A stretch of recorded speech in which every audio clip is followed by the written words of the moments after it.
most of you in here know that I begin most of my sermons with some humor, a joke. And in fact, I think Janet called me a jokester. Is that right?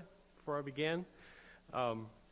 Typically true. Sometimes my humor serves a deeper purpose. Sometimes no purpose at all. But what a gift we have today, right? April Fools and Easter. I got an email from Stephen here, my right-hand man today, telling me that the other night on the Stephen Colbert show, Colbert was producing some Easter egg cards, and in the middle of one of them, Jesus, I guess he pops out and says, "Thought I was dead? April Fools." That's a pretty good prank. I mean, this really is a rare opportunity. I'll tell you how rare. The last time Easter fell on April Fool's Day was in 1956.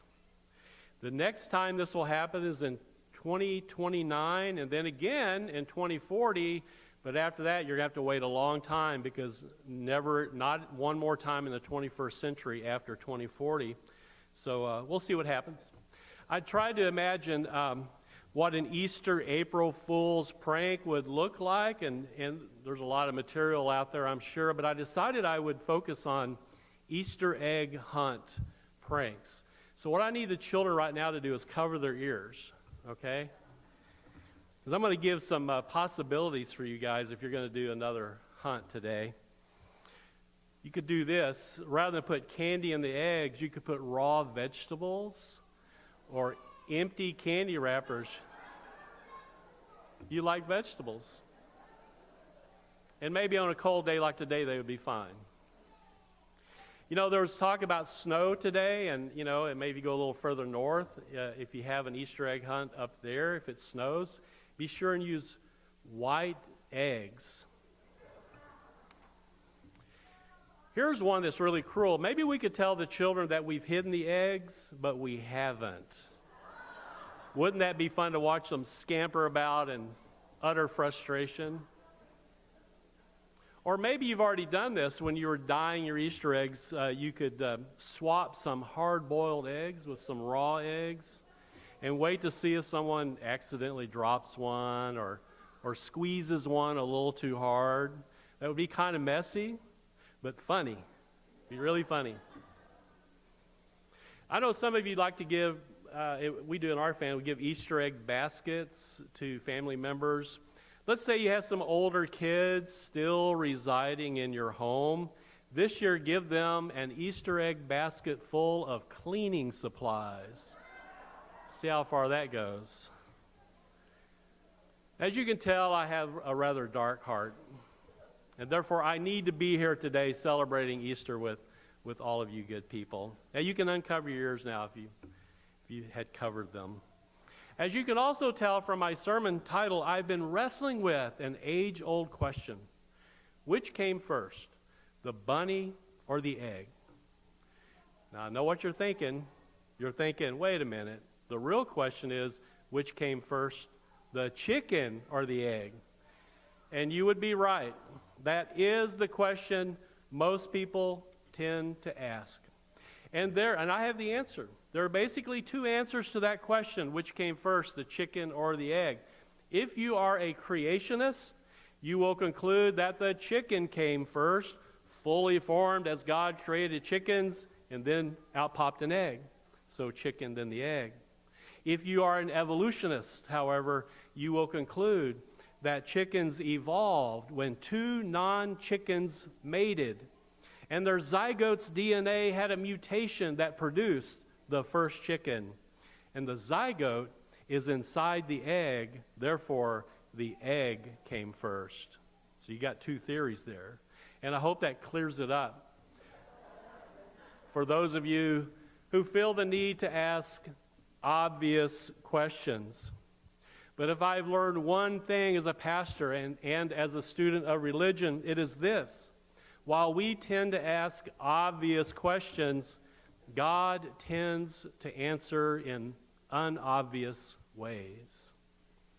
Now, this doesn't mean that we tend to ask stupid questions. After all, we were all told in school, right, that there are no such things as stupid questions. So if someone has a question and you feel comfortable risking the possibility that you're the only person in that room who has that question, then go for it. Ask that question. The Easter story from the Gospel of Mark, it begins today with an obvious question, but it's unspoken.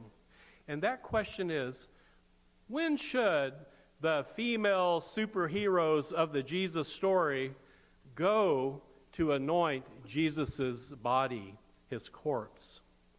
Now, if you're in a Jewish setting, the obvious answer is when the Sabbath is over. Can't do it on the Sabbath, when the Sabbath is over. So they had a little time problem here. Jesus had been crucified on the day of preparation. This is the day before the Sabbath. And according to Mark's gospel, they nailed him to the cross at 9 a.m. in the morning. And yet it wasn't until 3 p.m. in the afternoon that he drew his last breath. Think about that. That would be considered cruel and unusual punishment today.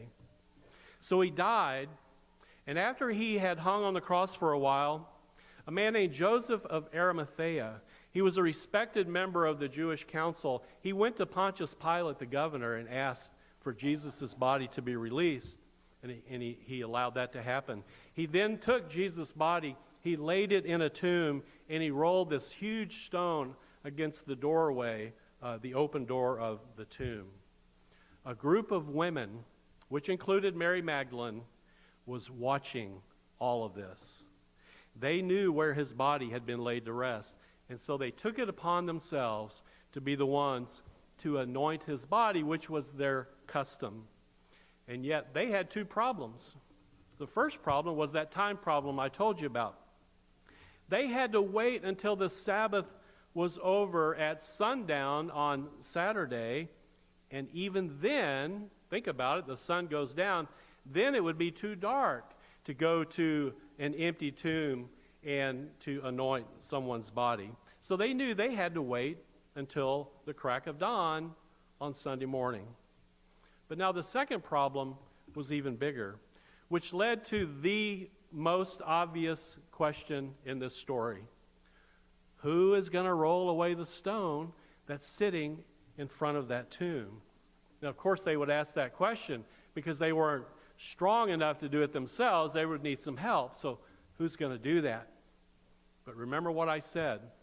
While we tend to ask obvious questions, God tends to answer in unobvious ways. And what would not be obvious to these women is the possibility that when they arrive at the tomb, this large stone would already have been rolled away. Well, that just led to some more obvious questions, such as, should we go in? This looks kind of spooky. What's going on here? Who or what will we discover when we enter that tomb? And again, the divine answer is not what they expected. As they enter the tomb, no doubt in fear and trepidation, a young man in a white robe is sitting to the right of where Jesus' body is supposed to be lying, but it wasn't. And seeing the question, who are you and what have you done with Jesus, that look on their faces, the young man tells them that Jesus is not here, obviously, and then calmly utters 4 words that shook them at their core and continues to baffle us even today. He has been raised. God answers our most obvious questions in unobvious ways. Now, I'm not a big fan of bumper sticker theology, that is, making grand theological claims that can fit on a bumper sticker. However, I'm quite fascinated with one such claim that I see on occasion, either on t-shirts or on bumper stickers, and it's this: Jesus is the answer. Jesus is the answer. If you're a Christian, whether a serious one or one in name only, Jesus really is the answer. Some of the kids may remember last week I told them that no matter what the question is on Sunday morning in church, the answer is always Jesus. Even if I ask the question, what is furry with a big tail. It likes to scamper about in the yard looking for food. It seems like the answer should be a squirrel, but the answer is Jesus. Jesus is God's unobvious answer to our obvious questions. So if the story of the resurrection does anything at all, it should cause us to pause whenever we think we know the answers to life's great questions. It should enable us to look beyond the possible to the realm of the impossible. It should help us to shed our theological blinders that allow us to see only what is in front of us. The resurrection is God's way of answering a fairly obvious question, what happened to that guy? With an unobvious answer, which I think is designed to keep us humble, to keep us honest, and to keep us guessing. Easter is a worldview explosion. It's a paradigm seismic shift. And so if you wake up tomorrow morning and you hear the birds chirp in the same way you always have, you are tone deaf to the music of the universe. The resurrection is God's #1 hit single, and it's always playing. So which came first, the bunny or the egg? The obvious answer is, that's a stupid question. But here's the unobvious answer. Legend has it that the Easter bunny once was an egg-laying bird that was transformed into a bunny by a fertility goddess. The rabbit, as a symbol of fertility, is obvious due to its prolific breeding habits. And in fact, Christian scholars in the early church believed that rabbits could produce asexually just like the Virgin Mary. That's the rabbit.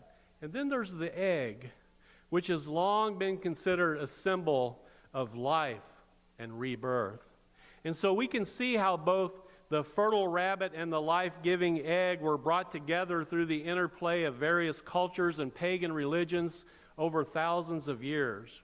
However, historians agree that the mythology surrounding the egg has been around longer than the mythology of the bunny. Therefore, the egg came first, and then the bunny. Now you know an obvious answer to an unobvious question. Amen.